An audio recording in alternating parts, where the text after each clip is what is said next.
কথাটা রয়েছে। তো আলটিমেটলি ম্যাটারটা যেটা সেটা হচ্ছে দেখুন আগে জানতে হবে কেন।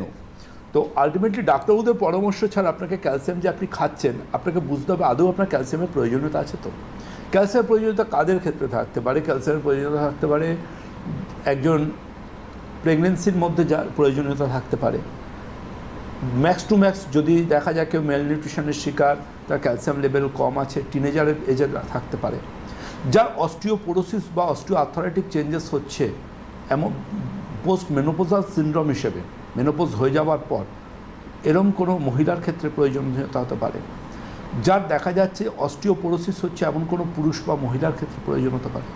কিন্তু সবাই যদি মনে করেন যে আমি আমার হাড়ের জোর বাড়াবো তাই ক্যালসিয়াম খাওয়া শুরু করি, সেক্ষেত্রে কিন্তু আমরা ডাক্তারবাবুরা একটু চিন্তায় পড়ে যাই যে এই ক্যালসিয়ামটা যে আপনি খাচ্ছেন কেন খাচ্ছেন, প্রয়োজন কী, এতে কোনো সমস্যা হবে না তো?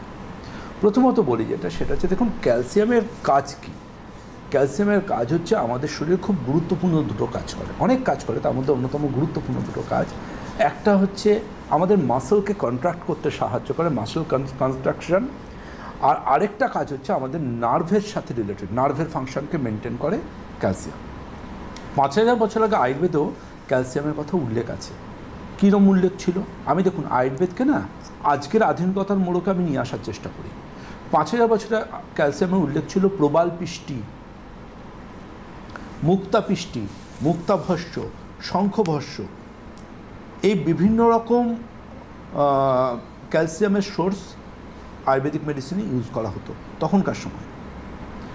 কিন্তু সায়েন্স আজকের দিনে বলছে যদি আমি নর্মাল এমনি ক্যালসিয়াম খাই, সে ক্যালসিয়াম আমার কোনো রকম কাজে লাগবে না, স্টুলের সাথে বেরিয়ে যাবে।